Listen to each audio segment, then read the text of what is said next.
Bonjour mes amis, vous allez bien? Vous m'avez trop manqué. يعني أنا اشتقت لكم كتير. جاهزين لحلقتنا لليوم؟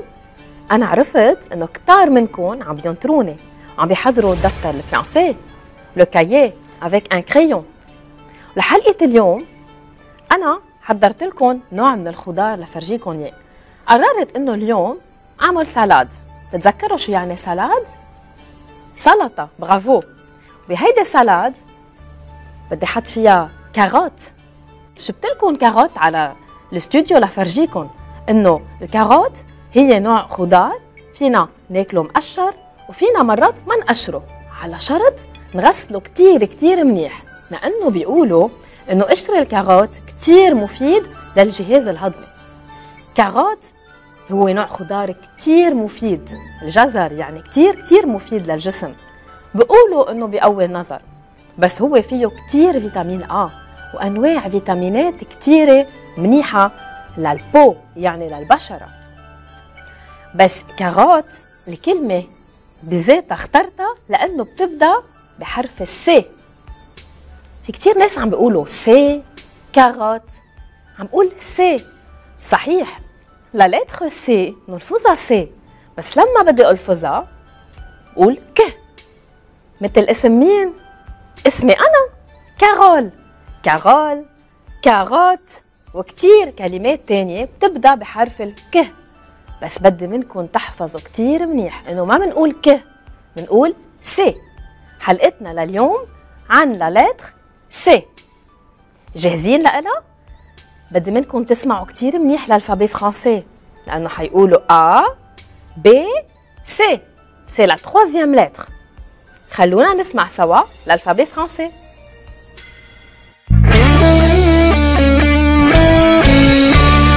Qu'est-ce qui forme l'alphabet? Le sais-tu? Le sais-tu? Qu'est-ce qui forme l'alphabet? Le sais-tu? Les lettres? Oui. Les connais-tu? A. Avion. B. Bateau. C. Cochon. D. Comme D. E. Éléphant. F comme fleur. G. Girafe. H. Hibou. I comme il, J comme jus, K kangourou, L comme lune, M mouton, N comme nid, O orange, P comme pomme, Q comme 4, R radis, S serpent, T tortue, U univers, V vélo, W wagon, X Xavier, Y comme yaourt, Z comme zèbre. جانا أصدقائي، je suis devant le tableau. Je suis prête. أنا جاهزة. On va écrire. رح نكتب سوا la lettre C طبعاً. اليوم حلقتنا la lettre C. وتذكروا كتير منيح بهيدي الحلقة رح نشوف la lettre C نحن وعم نسمع ك.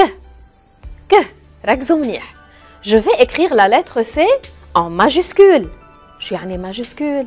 يعني big letter en grand majuscule. شوفوا كيف نكتب la lettre C كتير سهلة. بيقولوا له demi cercle يعني نصف دائرة. شفتوا؟ كتير سهل. رح عيدوا بعد مرة. Voilà, c'est la lettre C. وأكيد بما إنه عم بكتبها en majuscule، أي متى بنستعمل majuscule؟ Très bien pour les noms propres يعني لأسماء العلم، أسماء المدن كمان والبلدان، بس أكيد أنا أي اسم رح أكتب اليوم؟ كارول. جاهزين لتشوفوا كيف نكتب اسمي؟ شوفوا ك غ ل كارول. نحن بنعرف إنه le E à la fin du mot ما بنلفظه، on le lâche، نفلته. بس كل الأحرف صرتوا تعرفون. شفتوا شو صرتوا شاطرين؟ كارول. كارول est un nom propre يعني اسم علم. هلأ صار وقت نكتب le C en minuscule. petit c. petit c. شفتوا؟ كتير بيشبه الماجسكول. الفرق إنه هيك بيبقى ماسك الأحرف اللي قبله. رح أكتبه بعد مرة. Voilà. C minuscule. شو رأيكم نكتب une carotte؟ شوفوا. Une carotte.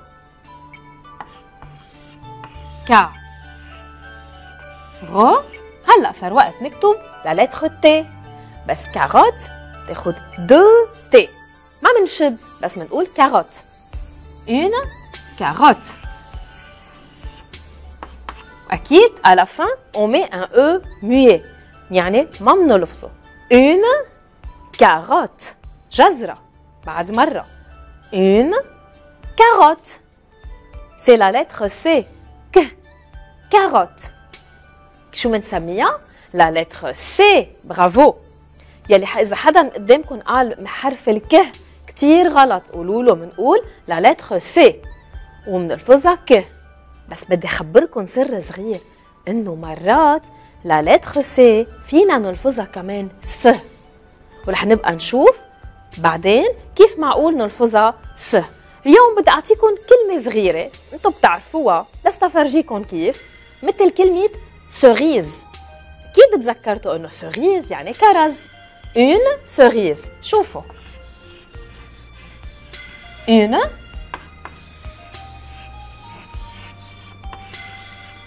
cerise. une cerise. انتبهتوا؟ cerise بتبدأ بحرف السي. commence par la lettre C. بس هون نلفظها س. دونك انتبهوا أنا مرقتها بس لإلكم إنه la lettre C مرات فينا نلفظها ك ومرات س. حلقتنا لليوم رح نشوف كلمات تتضمن la lettre C نحن بنسمعها ك. انتو كتير شاطرين وهلا حضرت لكم شي une chanson ورح تسمعوها أكيد. بس بالبداية حضرت كلمات أصدقائي رح نشوفهم سوا. الأغنية أو لا شانسون عنوانها les moyens de transport. transport يعني النقل. شوفوا العنوان les moyens de transport. transporter يعني انقل. moyen يعني وسيلة. وسائل النقل. شو يعني وسائل النقل؟ وسائل النقل يعني أنا إذا بدي أتنقل كيف بروح من مطرح لمطرح؟ مين منكم بيقدر يعدد لي وسائل النقل يلي هو بيعرفها؟ برافو. أول شي فيني استعمل إجري بكل بساطة. فيني أمشي والمشي كتير مفيد لأنه كتير منيح للصحة. بس إذا رايحة مشوار شوي بعيد فيني استعمل الدراجة الهوائية البيسيكلات أو فيلو. تعلمنا هول الكلمات. شو كمان؟ دراجة النارية لا موتو. أبعد شوي فيني استعمل لا فواتور السيارة. في بعض البلدان بيستعملوا لو تران أو لو تي جي في. لو تي جي في هو تران بس كتير سريع بيستعملوه بالبلدان الأوروبية. شو في عندي بعد وسيلة أسرع بتطير؟ أفيون. أن أفيون. برافو. وفي بعض وسائل كتير غريبة وكتير ضخمة وسريعة مثل الفيوزي. بس نحنا تناولنا بالأغنية تبعولتنا وسائل كلنا بنعرفها وكتير سهلة وفينا نشوفها على التلفزيون أو كمان على الإنترنت. شوفوا معي. رح بلش بالكلمات. Pour se déplacer, on peut aller à pied. يعني لنتنقل نحنا فينا. on peut يعني يمكننا. on peut aller à pied. pied يعني الأرجل الرجلين يعني فينا نمشي بكل بساطة. تاني جملة on peut aussi. شو يعني on peut؟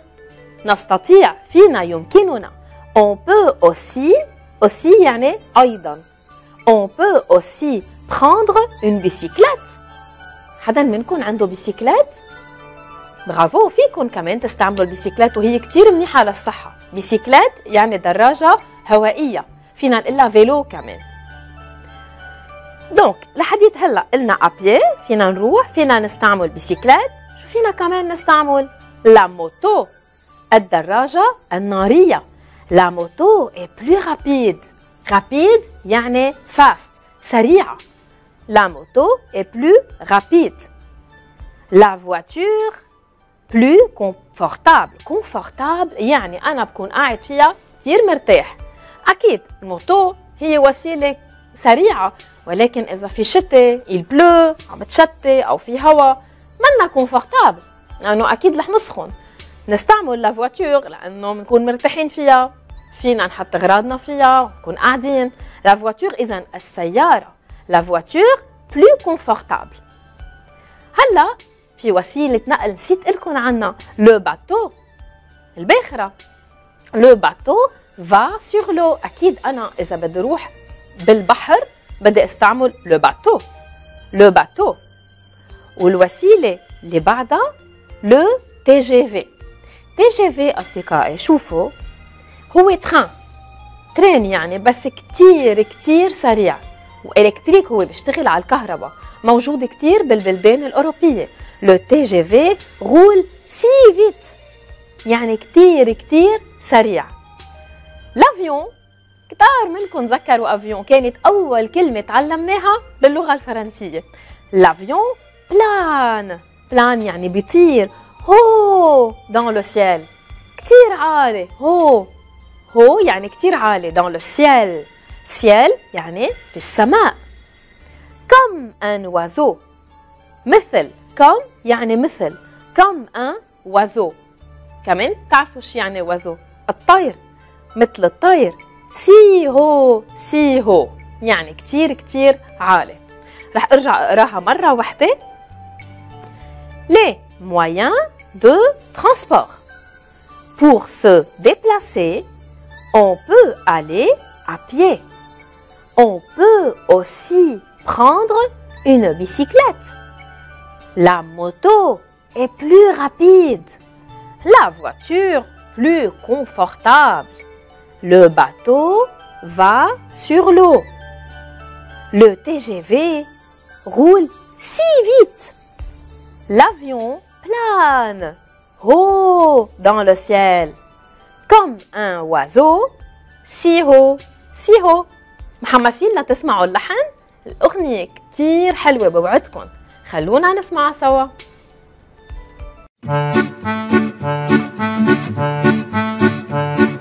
Pour se déplacer, on peut aller à pied. On peut aussi prendre une bicyclette. La moto est plus rapide, la voiture plus confortable. Le bateau va sur l'eau. Le TGV roule vite, vite, vite. L'avion plane haut dans le ciel comme un oiseau. Si haut, si haut. رجعنا أصدقائي. On est devant l'écran. وهيدي الفقرة الأهم مثل ما بقلكن كل مرة. Vous avez préparé le cahier؟ حضرتوا الدفتر؟ Et le crayon؟ cahier، crayon، كلهم كلمات بيبدوا بحرف السي. حلقتنا لليوم. وأول كلمة اخترتها هي un cahier. وشوفوا الصورة شو فيها كمان. فيها un crayon يعني قلم. un cahier يعني دفتر. un crayon يعني قلم. الكلمتين بيبدوا بحرف السي. كايي. شوفوا بتلاقوها شوي غريبة هالكلمة لأنه بوسطها au milieu منشوف لا لتر اش، هو حرف ما بنلفظه أبدا. un cahier كأنه مش موجود. un cahier. cahier يعني دفتر. برجع بوصيكم en français دايما يكون عندكم دفتر للفرنسي تجمعوا فيه كل الكلمات، لأنه بعدين رح نصير نتعلم نكتب جمل ورح نستعمل هول الكلمات لنألف جمل. un cahier. كتبتوها؟ أنا رح تابع. تاني كلمة صرتوا تعرفوها كتير منيح. كتار منكم يمكن بيقولوا ليش مرات بكرر الكلمات؟ لأنه في أصدقاء ما بيكونوا شافوهم بالحلقات الماضية، وكمان على التكرار منصير نحفظها أكتر للكلمة. إذا كنتوا كاتبينها اكتبوها بعد مرة. هيدي الكلمة هي un cube. كوب كلمة بتبدأ بحرف السي نلفظ ك. un cube. C-U نلفظها كو. كوب. كوب يعني مكعب. مين بيقدر يقول لي شو لونه هيدا المكعب؟ روج. برافو. un cube rouge يعني مكعب لونه أحمر. كوب كلمة شفناها لما تعلمنا لا لتر U et la lettre B. تذكرتون هول الأحرف؟ un cube. رح تابع. الكلمة الثالثة الكلمة الشهيرة une carotte. كاروت يعني الجزرة.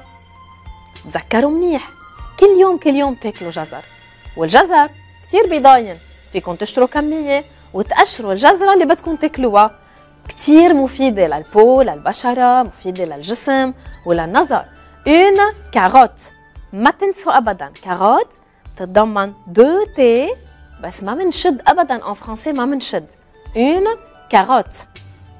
مين بياكل كاروت كتير؟ أي حيوان معروف إنه كتير بياكل كاروت؟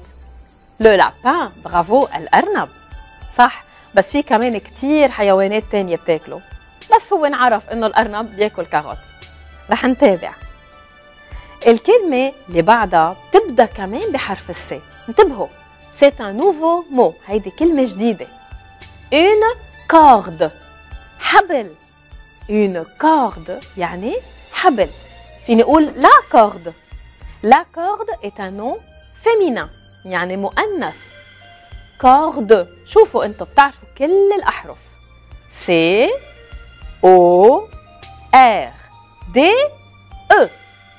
une corde. وأنا بنصحكم تلعبوا مع بعض هاللعبة. بنهاية كل حلقة ترجعوا تقروا الكلمات وتهجوا الأحرف، يعني تجربوا تقولوا شو هن الأحرف.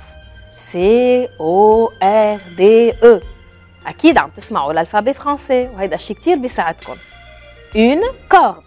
تذكروا une corde يعني حبل. برافو. الكلمة اللي قبل الأخيرة هي un canard. البط. كتير مهضوم هيدا الحيوان. un canard وهو بيخاف كتير من الإنسان، يعني إذا شفتوا كنار شي مرة تكون تقربوا شوي عليه لأنه كتير بيخاف. un canard يعني البط. كانار كلمة مميزة شوي. شوفوا بالآخر تتضمن حرف الدي بالآخر، بس ما بلفظوا أبداً. un canard يعني كأنه انتهت الكلمة شي لا لتر R. الدي بزيدو بحفظه بس ما بلفظه. un canard. اكتبوه على مهلكم. un canard. C A N A R D. un canard. أما الكلمة الأخيرة بفقرتنا هي un collier. شوفوا هيدا العقد شو حلو. العقد الكولييه يلي بيلبسوه الفتيات أكيد. كولييه يعني عقد. un collier. كولييه تبدأ بالسي، بعدين عندي او. دبل ال. دبل ال يعني 2 ال.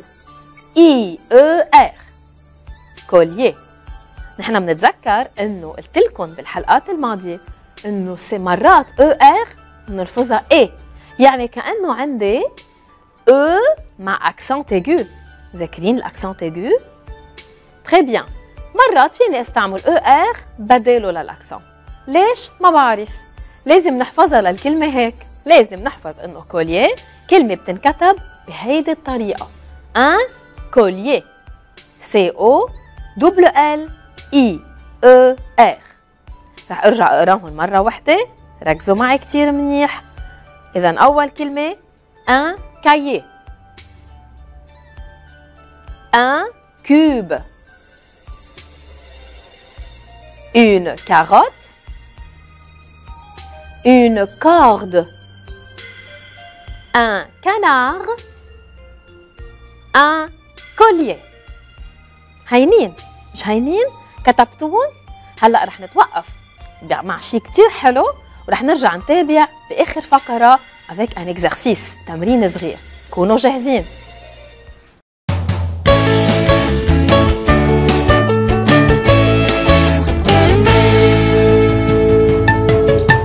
Un canard. Un cube. Une corde. Un collier. Un cartable. Un cahier.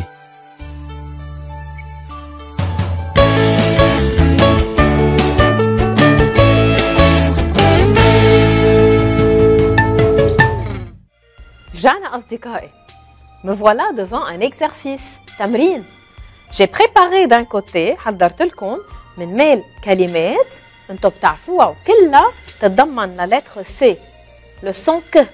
Et de l'autre côté, les voyelles A, U, O, E. On va relier. قالوا لنا relie. يعني بدي أوصل الكلمات بالأحرف الناقصة. شوفوا أول كلمة. Un canard. Très bien. Canard. A. Canard. Canard يعني بط. ثاني كلمة. Un cube. برافو ليلي حزروا. Cube يعني مكعب. Cube. Je relie à la lettre U. ثالث كلمة. جربوا حذروا. Une corde. أكيد لا. Une corde. Très bien. Corde يعني حبل. هيدي كلمة جديدة. Corde. Je relie à la lettre O. Et je complète. Corde. Corde يعني حبل. Un collier. Très bien. La lettre O. Un collier. Collier يعني عقد. Un cahier. J'ai dit A. À la lettre A. Très bien. كتير سريعين وكتير شاطرين. الكلمة اللي بعدها. Une cape. برافو. هيدي الكلمة تعلمناها بالحلقة الماضية. Cap. Cap اللي بنلبسها فوق تيابنا. Un camion. برافو. Camion يعني ناقصنا A. أما الكلمة الأخيرة. Une carotte. 3 أحرف ناقصين. A, O, E. A, O, E. carotte. وعلى هالكلمة أنا رح أنهي فكرتي لهلا، بس قبل بدي أرجع أقراهم كلهم، ركزوا كتير منيح. Un canard. Un cube. Une corde. Un collier. انتبهوا هيدا O. collier. Un cahier. Une cape. مين نسيت اكتب la lettre A. Cap. Cap. Un camion. Une carotte. برافو. بدي اطلب منكم ترجعوا تعيدوهم كتير منيح وتعلموهم كمان الأخذ. Au revoir mes amis.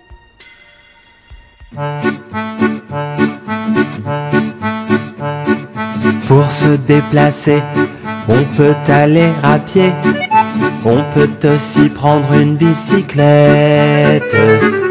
La moto est plus rapide, la voiture plus confortable. Le bateau va sur l'eau. Le TGV roule vite, vite, vite. L'avion plane haut dans le ciel comme un oiseau. Si haut, si